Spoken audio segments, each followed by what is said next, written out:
Saint-Esprit. Amen. Le Seigneur soit avec vous. Et avec votre esprit.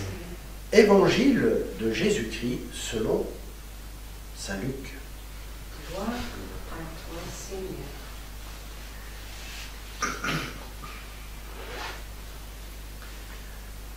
Après avoir ainsi parlé, Jésus partit en avant pour monter à Jérusalem.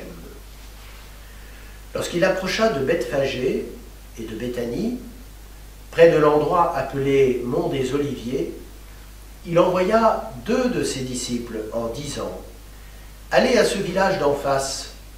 À l'entrée, vous trouverez un petit âne attaché, sur lequel personne ne s'est encore assis.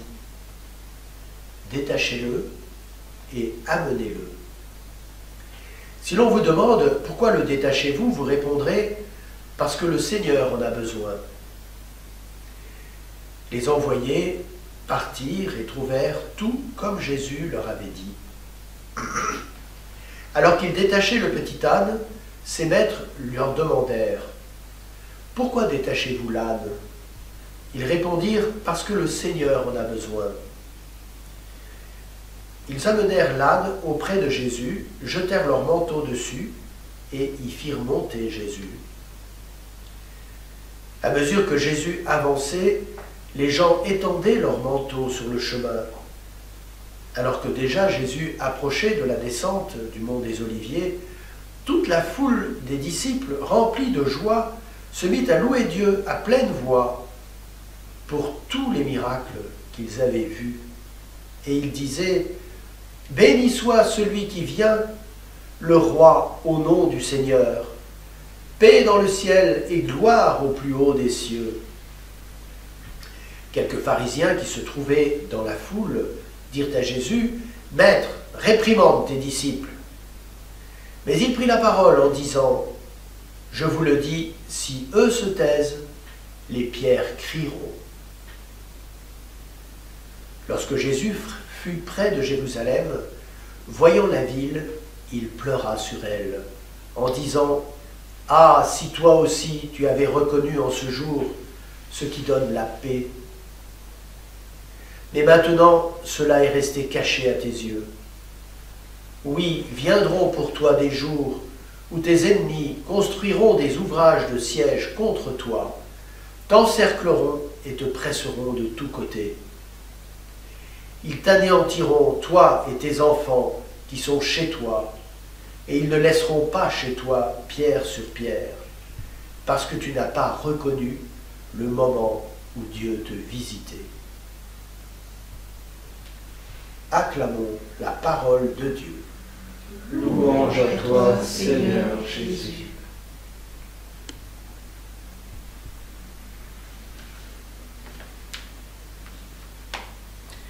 Voilà, alors je vous ai lu ce passage, c'est celui qui introduit la section qu'on va aborder aujourd'hui. Jésus est venu à Jérusalem comme chaque année pour célébrer la Pâque. On est à quelques jours seulement de la Pâque, puisqu'il s'agit du premier jour de la semaine, qui pour nous est le dimanche.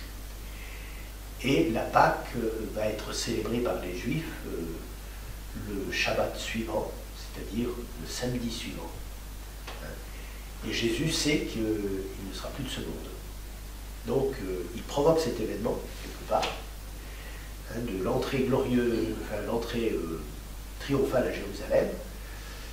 Je pense qu'il a donné des directives et il a convoqué tous ses disciples. Il en avait beaucoup, puisque depuis 3 ans, il parcourait le pays. Donc tout le monde est venu, tout le monde s'est donné rendez-vous là, le matin du premier jour de la semaine, et Jésus a fait cette entrée triomphale dans Jérusalem. Alors, vous voyez la réaction des grands de Jérusalem qui sont scandalisés, fais taire tes disciples. Et Jésus qui leur dit, si mes disciples se taisent, c'est les pierres qui crieront.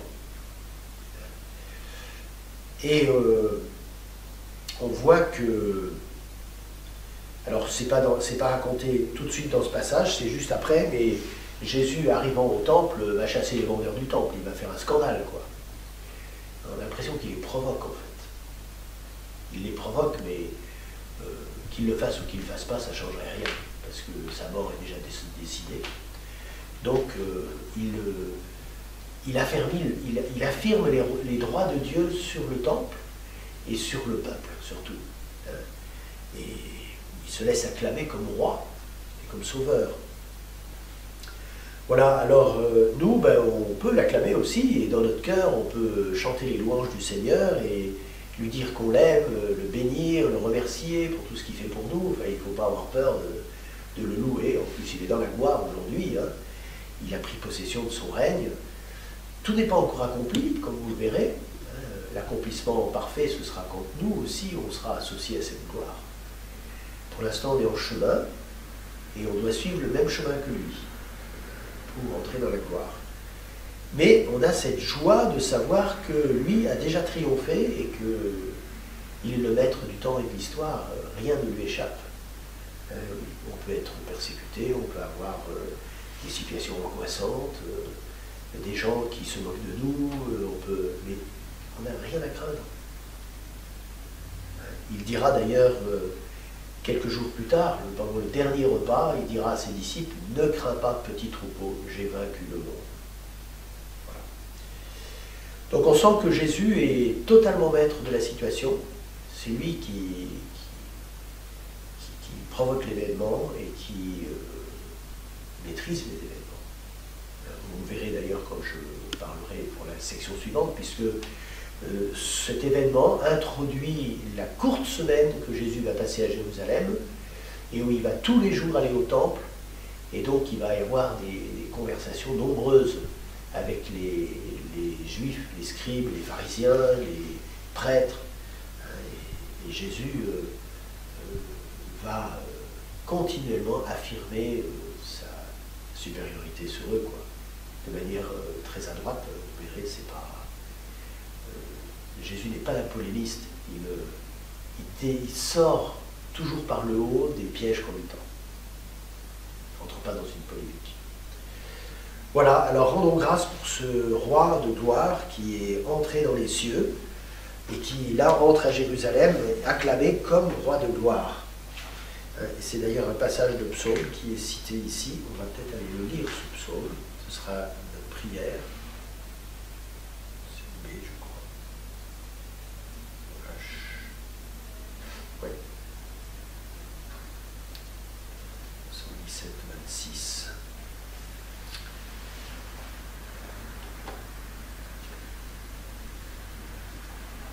Voilà.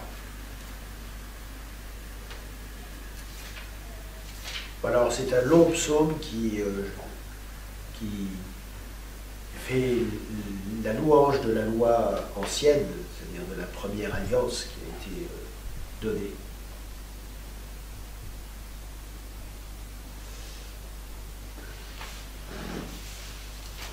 Je me suis trompé de psaume. Voilà, c'est ça. Donne Seigneur, donne le salut. Donne Seigneur, donne la victoire. Béni soit au nom du Seigneur, celui qui vient. De la maison du Seigneur, nous vous bénissons. Dieu, le Seigneur, nous illumine.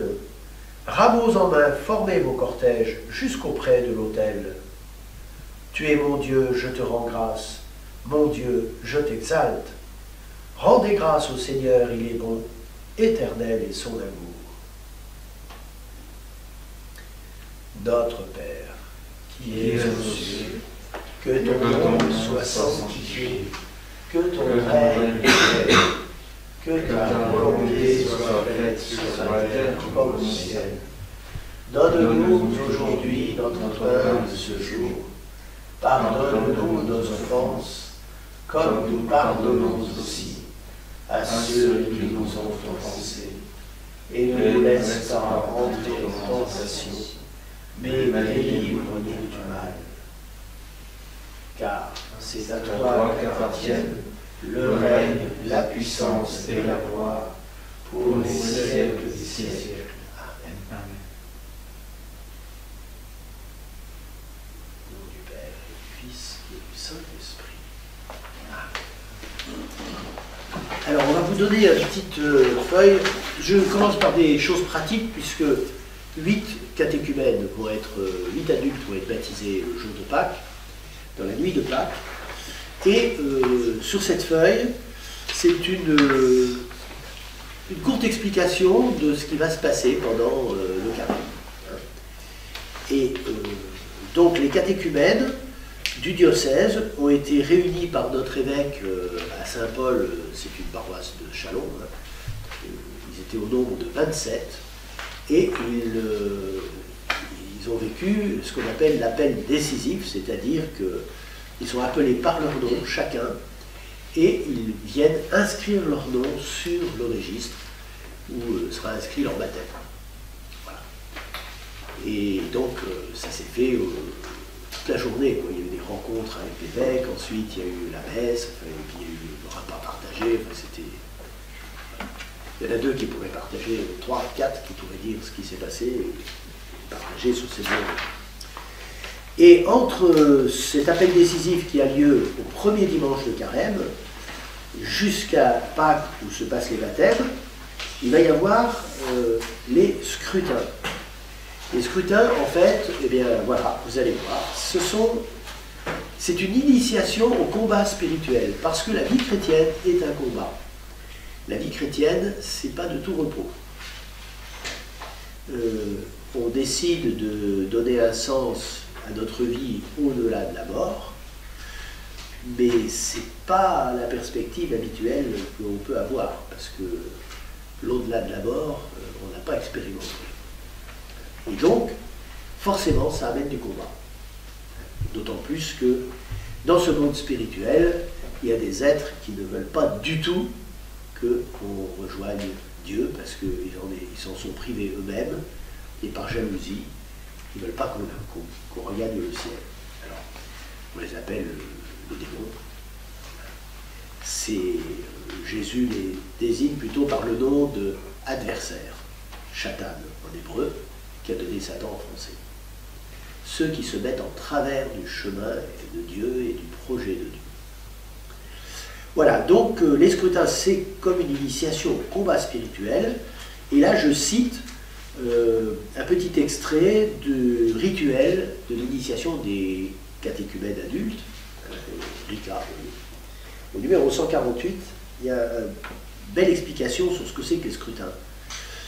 Accomplis au moyen des exorcismes, ils purifient les cœurs et les intelligences, fortifient contre les tentations, convertissent les intentions, stimulent la volonté et donnent aux futurs baptisés la force du Christ qui est pour eux le chemin, la vérité et la vie. Voilà, et alors, comme ça se passe au sein de la communauté, ça renouvelle aussi les chrétiens, parce qu'on est tous passés par là. Si on a été baptisé bébé, ça a été fait de manière très concentrée et réduite. C'est une réduction du rituel des adultes, le baptême des bébés. Mais on a vécu ça, et le fait de vivre avec des adultes qui vont être baptisés, de revivre ce rappel des combats spirituels qu'on aura à mener, ça fait beaucoup de bien. Ça nous aide, ça nous stimule, puis ça encourage aussi toute la communauté à prier pour les catéchumènes, et puis à les entourer de leur affection, et voilà, les encourager. Donc, le premier scrutin, alors ils vont avoir lieu, donc vous voyez le carême, vous avez donc aujourd'hui le premier dimanche de carême, et puis ça va continuer 2, 3, 4, 5. Après, c'est les rameaux, 6e, et puis le 7e, c'est Pâques. Voilà. Donc, on va avoir les scrutins au dimanche 3, 4 et 5. Donc, pas ce dimanche qui vient, mais le suivant, on va commencer les scrutins. Alors, cette année, ils auront lieu toujours à Saint-Côme, c'est-à-dire à la messe de 9h30 à Saint-Côme, et ça se passe après l'homélie. Et ils sont liés à des lectures qui sont, quand on fait les scrutins, on prend toujours ce texte-là. Les autres messes, on dira, parce que comme les lectures sont réparties sur 3 ans, c'est que la première année, l'année A, où on a cette lecture-là, et aux années B et C, pour la messe des scrutins des catéchumènes, on reprend cette lecture. Donc, premier scrutin, c'est avec le texte de la Samaritaine. C'est dans Saint Jean, au chapitre 4, c'est un long texte, 42 versets, vous voyez. Et c'est une rencontre de Jésus avec une femme de Samarie, donc elle n'est pas juive, elle est hérétique par rapport aux juifs, hein, les Samaritains sont considérés comme des héritiers par les Juifs, et donc à ce titre-là, très méprisés par les Juifs. Et Jésus s'arrête là, et il parle avec cette femme, et il va avoir une conversation. Alors elle-même est scandalisée, elle dit, comment, tu es juif et tu parles avec moi, une Samaritaine? Ça se fait pas, quoi. En plus, elle est une femme, tout seule. Elle était seule, et puis elle toute seule. Et en fait, Jésus va nouer une conversation, et il va faire de cette femme un missionnaire, parce qu'il va lui dire ses quatre vérités, mais de manière très à droite. Et il va lui faire surtout découvrir qui il est. Donc vous verrez, c'est une progression. Il est juif, oui, mais il est aussi prophète. Oui, mais il est aussi le Messie, c'est-à-dire celui qui est rempli de la présence divine. Et puis finalement, les habitants de Samarie, parce qu'il va s'y arrêter, puisqu'il va être invité à s'arrêter à Samarie, après avoir entendu eux-mêmes Jésus, diront, nous savons maintenant, pour l'avoir entendu nous-mêmes, il est le sauveur du monde. Voilà, et donc c'est la conclusion que je mets là, vous voyez. Hein, l'histoire de la Samaritaine nous renvoie au signe de l'eau, puisque c'est au bord d'un puits que ça se passe, hein, et puis qu'il est question de l'eau vive, qui purifie et qui nous montre Jésus comme le chemin vers le Père. Il est le sauveur du monde. Le deuxième scrutin, donc, qui aura lieu au 4e dimanche, lui, c'est avec la guérison de l'aveugle né. C'est tout le chapitre 9 de Saint Jean. Cet homme était aveugle de naissance, et Jésus le guérit, et il désigne Jésus comme la lumière du monde. Et vous voyez, j'ai insisté sur la question de la foi, celui qui éclaire nos intelligences par la lumière de la foi. Parce que c'est vraiment ce qui s'est passé pour cet homme que Jésus a guéri. Hein, il a fait de la boue avec sa salive, il a mis sur les yeux de l'homme, puis il a dit, va te laver à la piscine de Siloé. Il s'est lavé, et puis il a vu. Et ça a déclenché chez lui une foi extraordinaire, et un courage aussi pour défendre cette foi, parce qu'il va avoir le Sanhédrin contre lui, hein, qui va l'accuser, le dire t'es tout entier né dans le péché. Bon, enfin, ils vont être d'une sévérité terrible, hein, et ses parents ne vont pas prendre sa défense parce qu'ils ont tellement peur de se faire exclure de la synagogue que il est assez grand, il peut se défendre lui-même, il peut dire lui-même ce qui s'est passé. Voilà, donc là on a vraiment un témoignage de foi de la part de cet homme qui est extraordinaire. Il n'a pas seulement eu les yeux guéris, mais il a eu son cœur qui a été guéri, et il a compris qui était Jésus. Le troisième scrutin, c'est avec la résurrection de Lazare.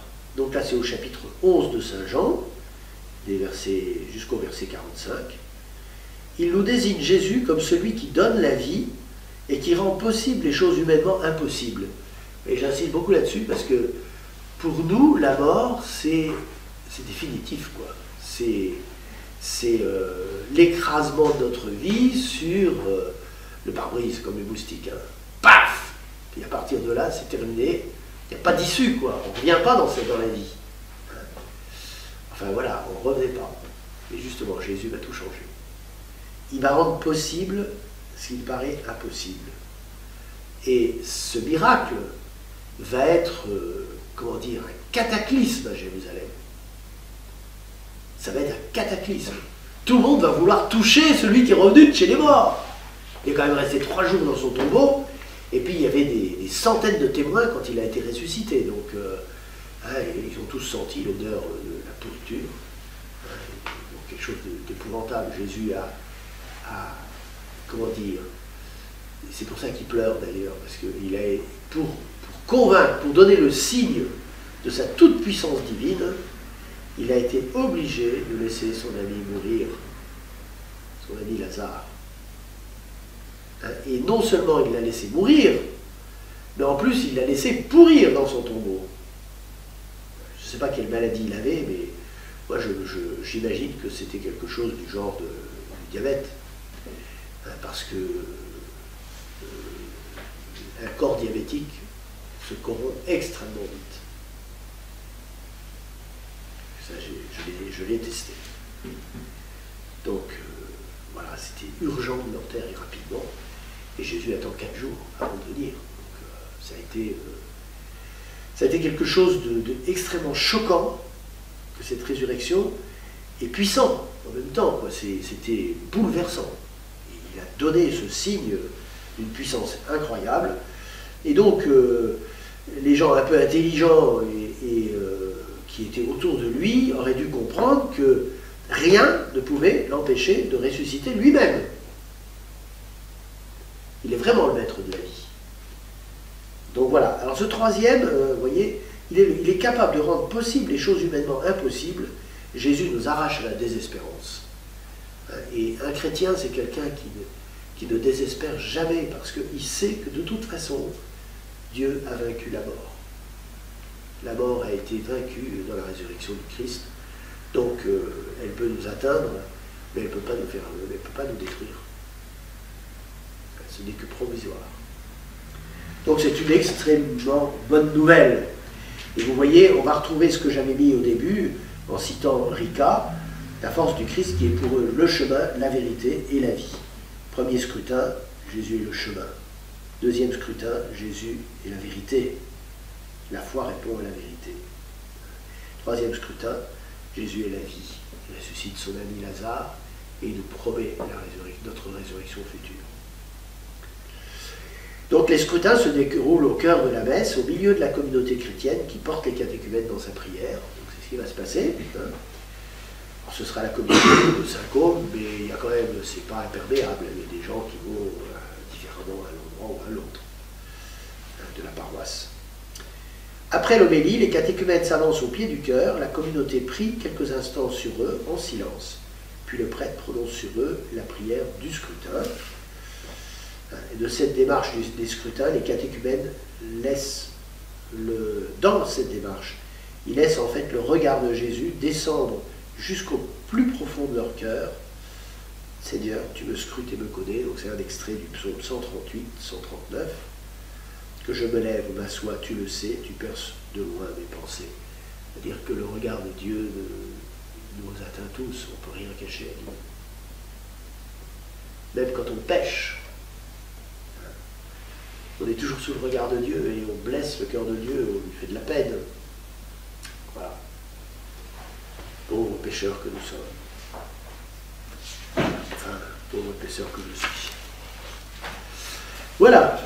Donc, vous savez tout sur les scrutins. Maintenant, il reste à les vivre. C'est bien mieux que d'en parler. C'est une petite expérience sympathique.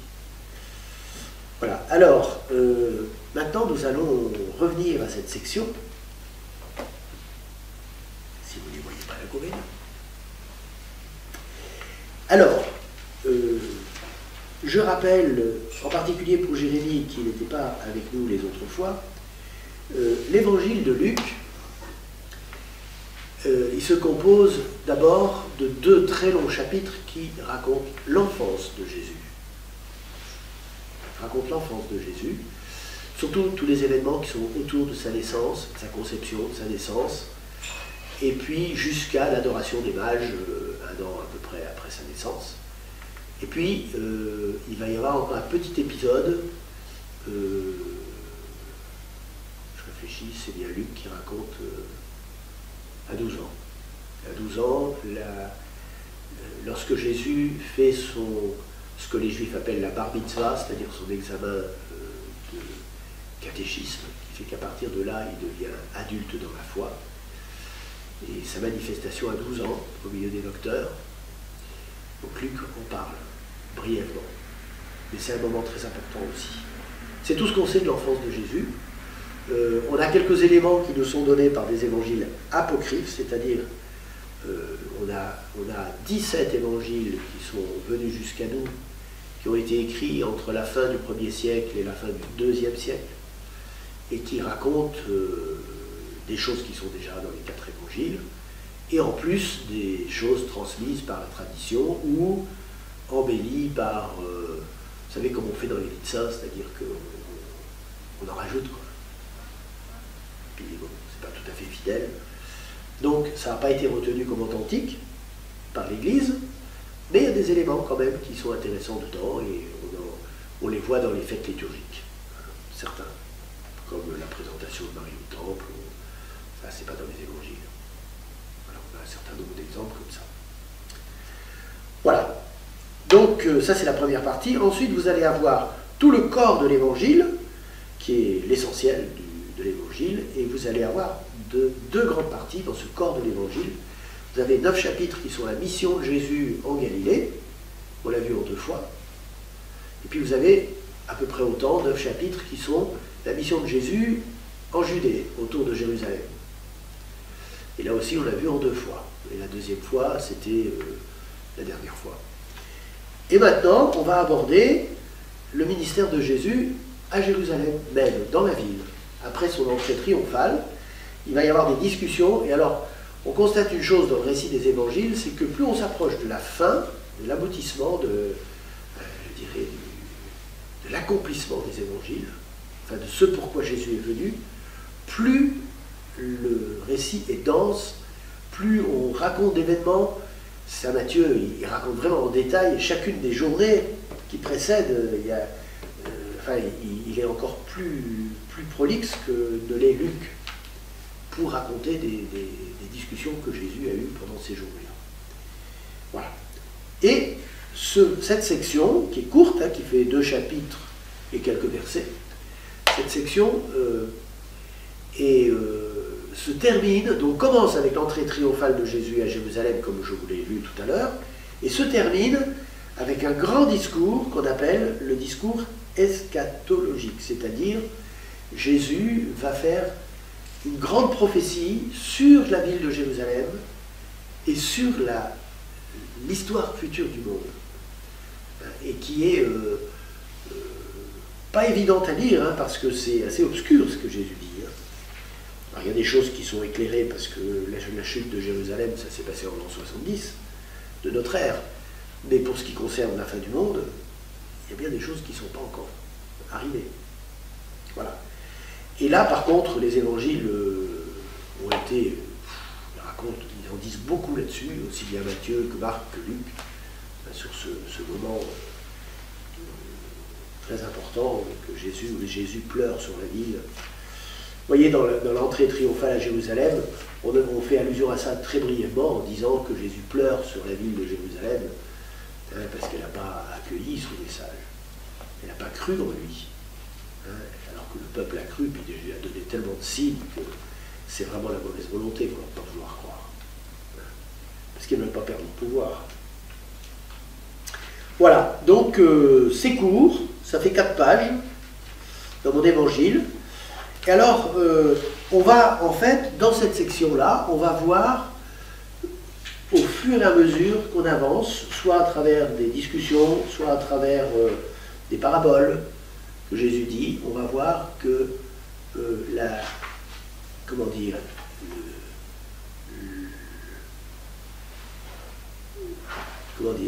le drame est en train de se nouer. Parce que la haine grandit contre Jésus, l'opposition augmente, on essaie de le coincer de toute façon par des arguments, par des pièges qu'on lui tend, et en fait Jésus échappe toujours au piège, ce qui le rend encore plus furieux d'ailleurs. Et jusqu'à la fin, ils sont tellement pressés d'en finir avec lui qu'ils vont finalement l'arrêter le soir du jeudi saint et le tuer dans la journée du vendredi pour être débarrassé de lui avant le grand Shabbat qui commençait au coucher du soleil du vendredi. C'est inouï cette histoire. Et donc pour hâter les choses, on va même faire des procès de nuit, c'est-à-dire complètement illégaux. On en reparlera la prochaine fois, puisqu'on va entrer dans la passion.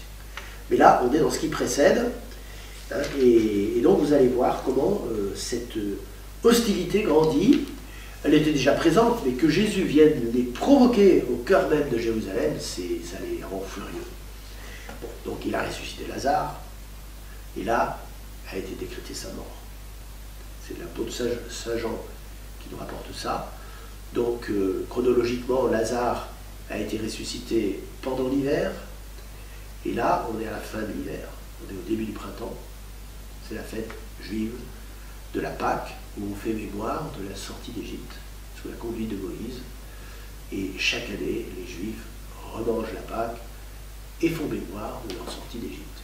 La libération qui a été comme une figure du baptême, en fait. Et Jésus, lui, nous annonce qu'il va être baptisé d'un baptême qui va être un baptême de sang.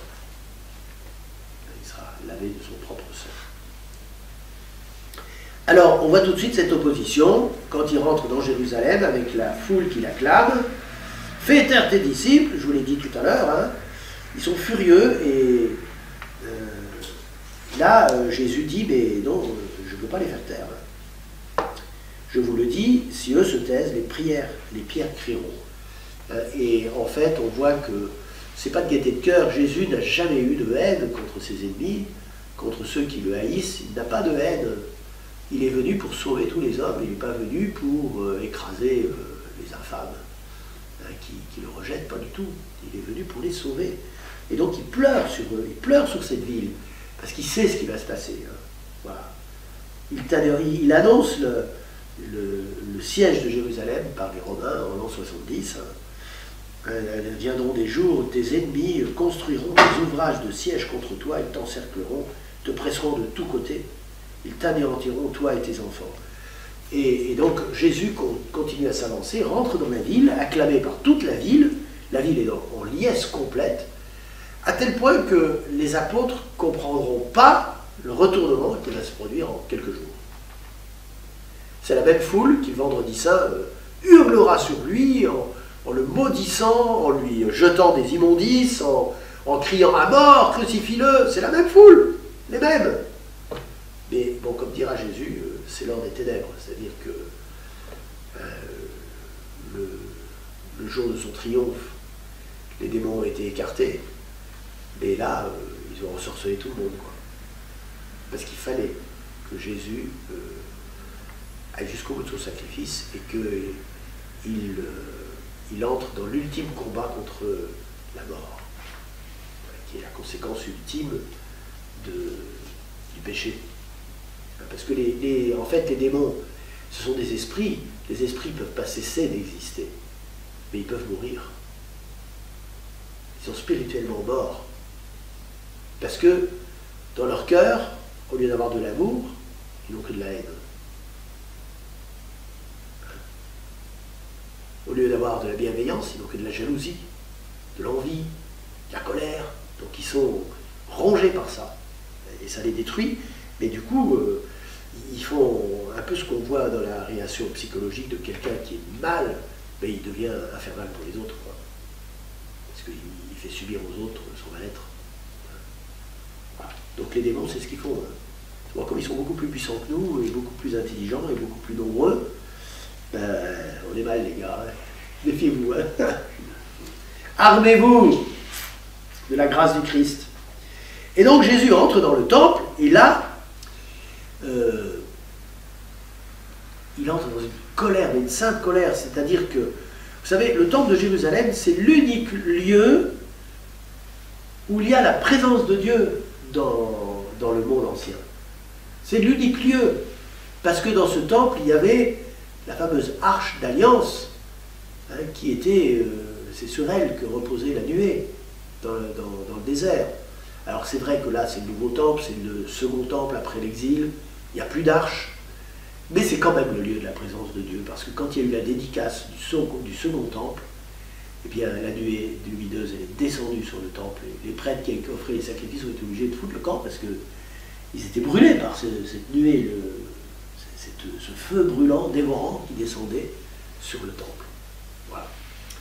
Donc c'est le lieu où on va adorer Dieu, et Jésus est complètement entré dans cette logique. Il venait régulièrement, à toutes les fêtes juives, il venait adorer son Père, là, dans ce lieu. Et là, il entre dans une violente colère, parce que le temple, vous savez, c'est un complexe immense, ça fait 14 hectares.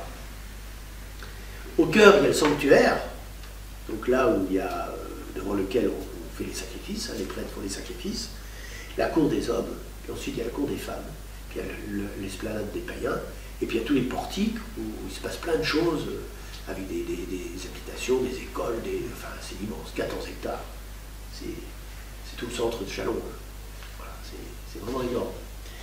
Donc Jésus va chasser les vendeurs du temple. Alors ils sont pas dans la cour intérieure, bien sûr, mais ils sont dans les cours annexes. Et puis là, c'est un épouvantable commerce. Parce que, vous comprenez, c'est pour l'Holocauste. Donc, vous ne pouvez pas payer ça avec l'argent des païens. Donc, on ne veut pas avoir la monnaie romaine. Donc, à l'entrée du temple, il y avait les changeurs. Et les changeurs, c'était pas comme aujourd'hui. Hein. Ils avaient leur barre d'or. Et puis, quelqu'un venait échanger son argent. Il découpait les rondelles. Il frappait les monnaies. Et ils échangeaient. Donc, c'était un truc... c'était un commerce épouvantable, quoi. Parce que la poussière d'or, c'est toujours de l'or. Hein. Donc, ils recueillaient ça précieusement et tout. Jésus arrive là-dedans, on va tout balader, vous voyez un peu ils ont dû... Oh, ils ont dû mourir de la crise cardiaque, là. Mon or! Et puis après ça, il fait un fouet, il attrape il renverse les comptoirs des changeurs, mais ensuite il va frapper avec son fouet les bœufs, les brebis, toutes ces bestioles qui sont là, et puis les marchands de colombes, enlevez ça d'ici! Alors ils partent, c'est la panique à l'intérieur du temple. Jésus manifeste son autorité. Alors, colère des prêtres et des anciens qui se précipitent, ils envoient leurs sbires, hein, la police intérieure du temple, quoi. Et puis, de quel droit tu fais ça? Par quelle autorité tu fais ça? Et alors Jésus leur répond, par quelle autorité je fais ça? Et Jean-Baptiste, par quelle autorité il baptisait? Ils sont coincés. Pourquoi ils sont coincés? Parce que tout le peuple croit que Jean-Baptiste était un prophète. Ils sont tous allés se faire baptiser par Jean-Baptiste. Et que par conséquent, s'ils disent « Ah bon, on ne sait pas d'où venait le baptême de Jean-Baptiste », mais ils vont avoir le peuple les lâcher. Donc ils osent « Ah ben non, on ne sait pas. » Eh ben moi non plus, je ne vous dirai pas par quelle autorité je fais ça. Coincé. Alors là, comme ça va être ça pendant 3 jours, Jésus va passer son temps à les coincer tout le temps. À faire des réponses qui les déroutent, hein, à sortir toujours par le haut de tous les pièges qu'on lui tend. Ils sont de plus en plus furieux, mais ils sont enragés contre lui. Ils disent, mais comment on va s'en sortir de ce prophète qui séduit les foules, alors séducteur des foules. Enfin, vous voyez, ils voyaient leur pouvoir qui allait être détruit par cet homme. Ils avaient très très peur, en fait, que Jésus prenne le pouvoir. Ils n'avaient rien compris. Ils n'avaient pas compris que Jésus n'avait rien à faire du pouvoir temporel. Hein, c'est ridicule, quoi. C'est grotesque. Hein, lui, le Messie, le sauveur du monde, le créateur de l'univers, il ne va pas s'abaisser à être un petit roitelet terrestre, même si son empire, c'est toute la terre. C'est rien du tout. C'est insignifiant. Mais ils ne comprennent pas ça. Hein. Tellement ils sont amoureux de leur pouvoir, de leur autorité, de leur... Enfin, ils sont complètement pris dans les fameuses 3 concupiscences que le démon a bien cultivées chez eux. Et donc ils ne voient pas le... Hein. Voilà. Donc Jésus va continuer, il va faire des paraboles. Donc il y a la parabole du vigneron homicide. Alors là, le vigneron homicide, là aussi, ils se sentent visés encore un coup, parce que Jésus, il dit, ouais, les vignerons, le maître avait donné sa vigne en fermage, et puis Israël est comparé à la vigne du Seigneur, qui a été confiée au sacerdoce de la première alliance. Et puis, en fait, quand il envoie les prophètes, il les tue, et quand, à la fin, se disant, oh, je vais leur envoyer mon propre fils, ils vont le respecter, c'est mon fils. Ah, voilà l'héritier, chouette, on va le tuer, puis comme ça on aura l'héritage. Il le tue, et qu'est-ce qu'il fait le maître? Il envoie ses troupes, il les détruit. Là c'est à peine voilé, hein, c'est une parabole prophétique. Hein. C'est ce qu'il va faire. 40 ans plus tard, il enverra les troupes de Rome pour anéantir ce peuple, ça va être épouvantable. 1 million de morts pendant la guerre juive. C'est effrayant. Effrayant. En fait, il y a eu un... Alors, en plus, 1 million de prisonniers, aussi d'esclaves, enfin, ils vont être réduits en esclavage et tout, ça va être effrayant. Par contre, les Romains n'ont rien contre les Juifs en soi, parce qu'il y a des communautés juives dans tout l'Empire romain, dans toutes les villes romaines importantes, il y a des communautés juives, et là, ils leur fichent la paix, hein. Ils n'ont rien contre eux. Donc, ils en ont contre ces Judéens, là, ces habitants de Jérusalem, qui sont insupportables, qui les méprisent, qui sont dans la révolte tout le temps. Alors, ça va être... Voilà. Donc Jésus annonce ça, en fait. C'est prophétique encore. Hein. Alors, on va continuer, on va lui tendre un piège avec l'impôt. Est-ce qu'on doit payer l'impôt à l'empereur? Alors, voilà. C'était piégeant, hein. Qu'est-ce qu'il fallait répondre? Ah, Jésus, montrez-moi la pièce. Ah, tiens, c'est qui est là-dessus, là? Ah, mais c'est l'empereur César. Eh ben, rendez à César ce qui est à César, et à Dieu ce qui est à Dieu. Ouais, alors après, c'est la résurrection des morts. Parce que chez les Juifs, il y avait plusieurs opinions par rapport à la résurrection des morts. Il y avait en particulier les Sadducéens, ils disaient il n'y a pas de résurrection des morts.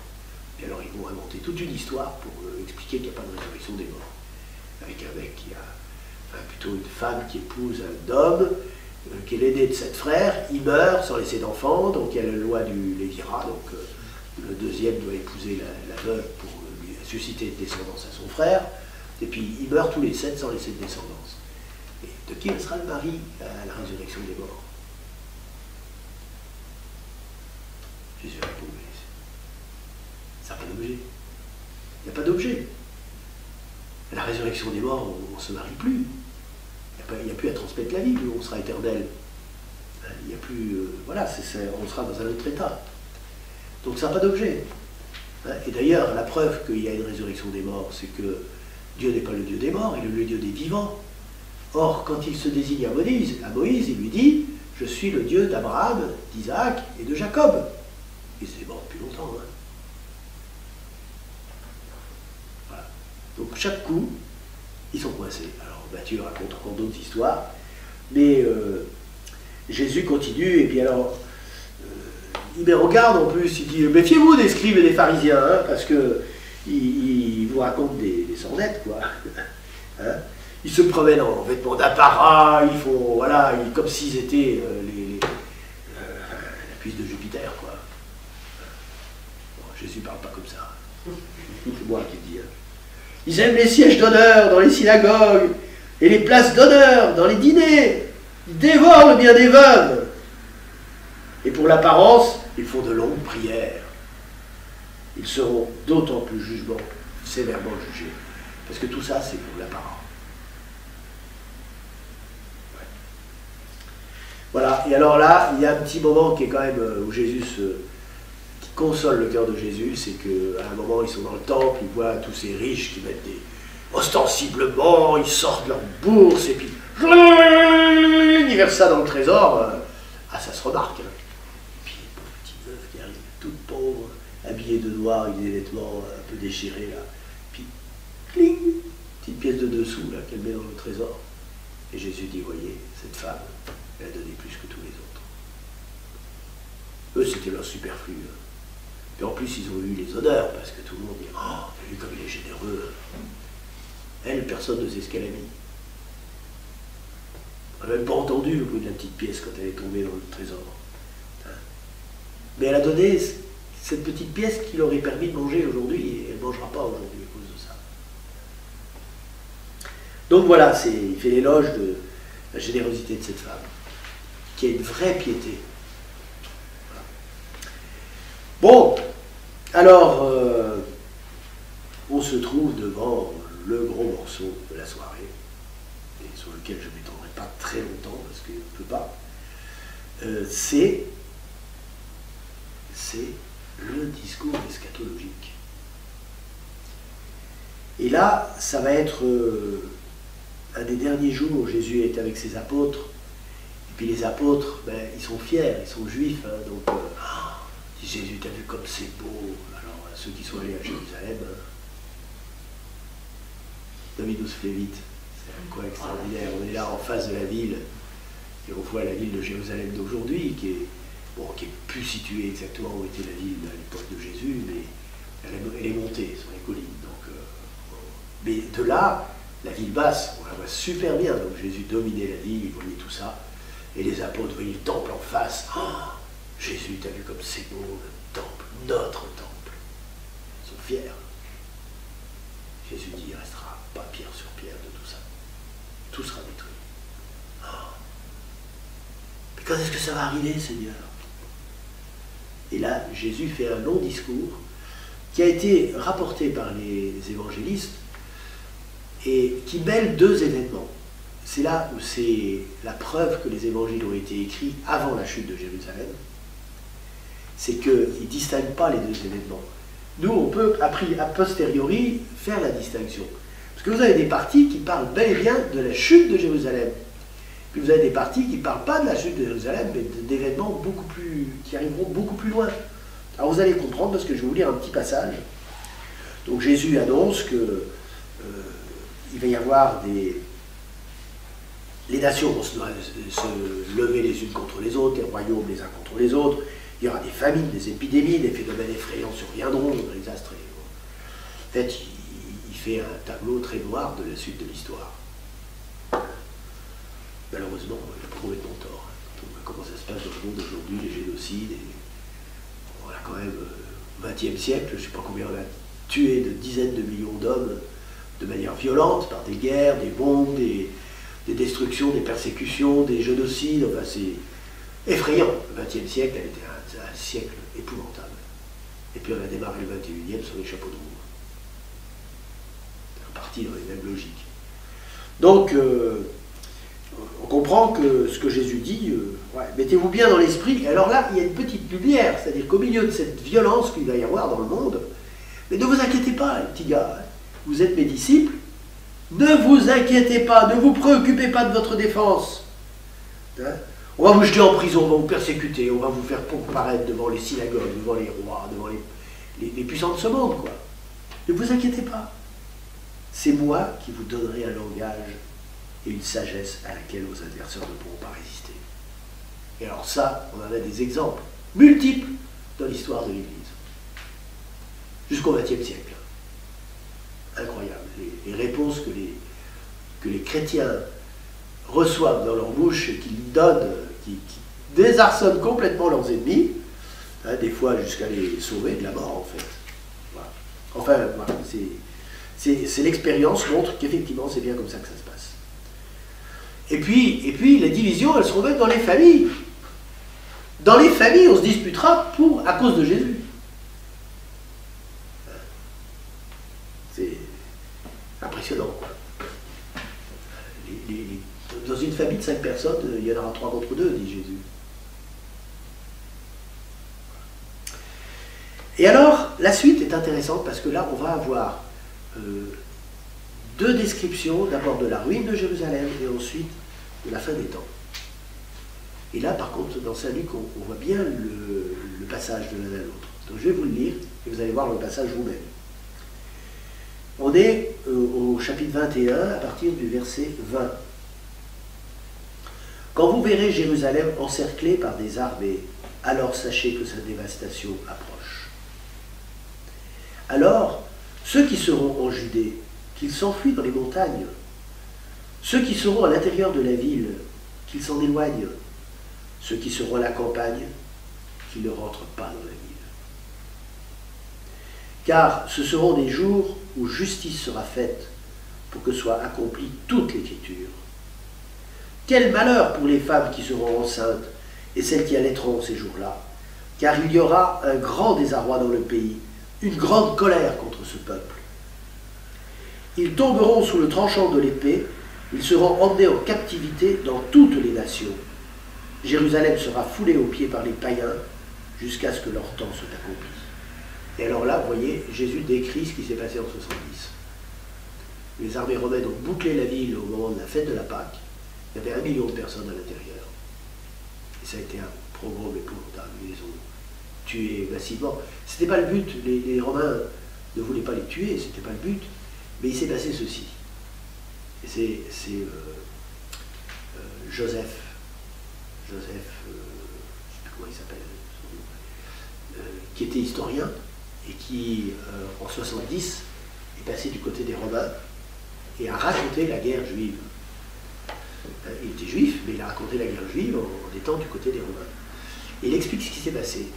Les Juifs, avant de quitter la ville, ils avalaient leur or.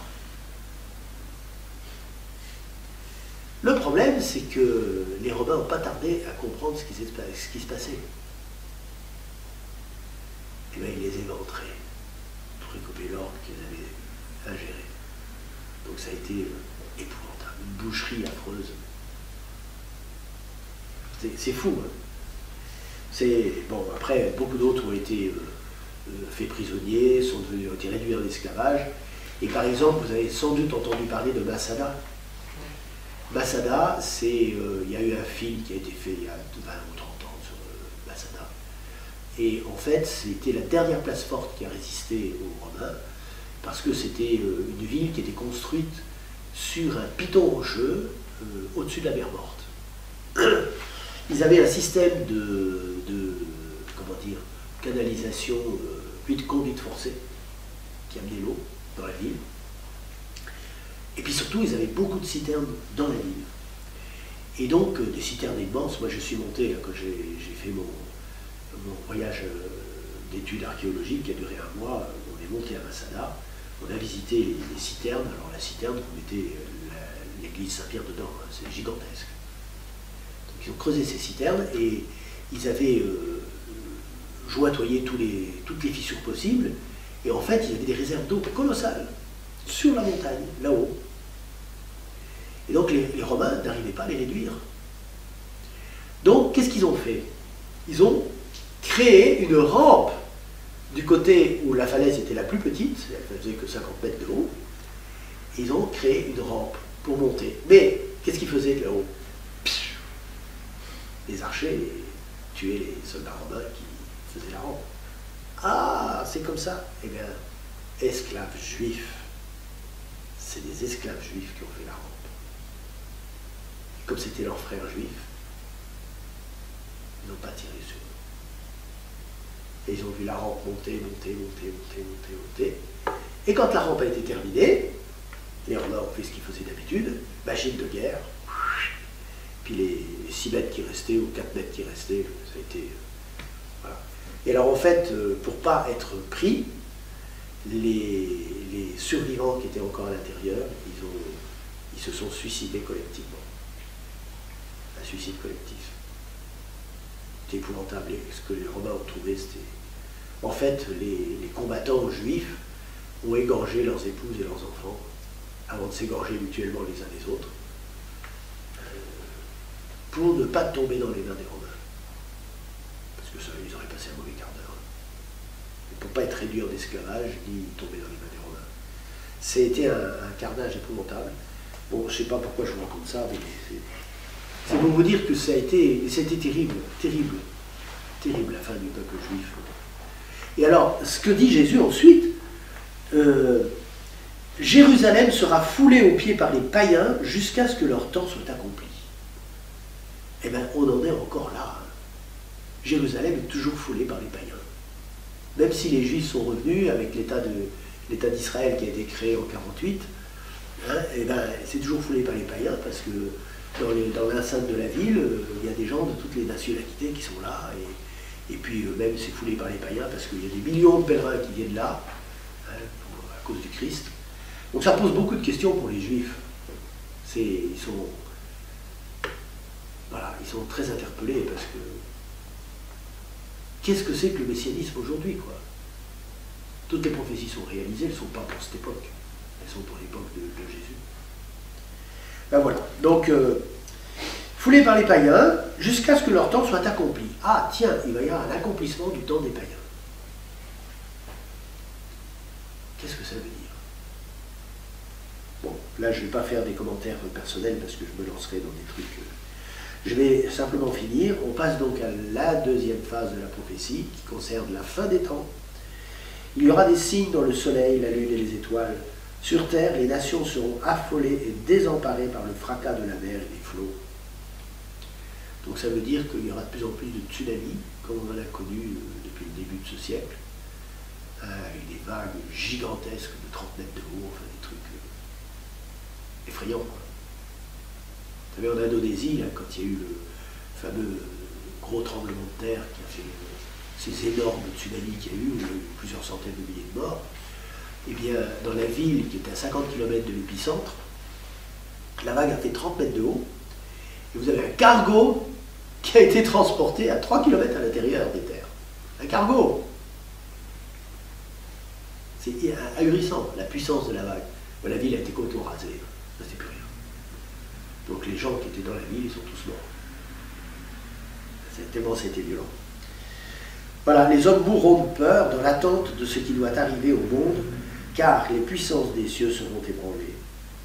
Et alors on verra le Fils de l'homme venir dans une nuée avec puissance et grande gloire. Quand ces événements commenceront, redressez-vous et relevez la tête, car votre rédemption approche. Et c'est étonnant, hein? Alors, évidemment, c'est une prophétie. Et les prophéties, vous n'avez pas de perspective. C'est-à-dire que la prophétie, quand on s'approche de l'accomplissement des événements, il s'étale dans le temps et dans l'espace. C'est comme une chaîne de montagne. Quand vous êtes loin de la chaîne de montagne, vous voyez une ligne. C'est quand on se rapproche qu'on s'aperçoit que, il y a des montagnes qui sont proches, puis il y en a d'autres qui sont plus loin derrière. Et là, on voit la profondeur, en fait. La profondeur de champ qui se réalise. Et là, c'est ce qu'on est en train de vivre. On se rapproche des événements. Pourquoi on se rapproche? Parce que Dieu fait tout avec poids, nombre et mesure. Or, aujourd'hui, la Terre est peuplée partout. Et on ne va pas pouvoir se multiplier encore longtemps. Vous comprenez ce que je veux dire? Donc, forcément, on arrive à une échéance dans l'histoire de l'humanité.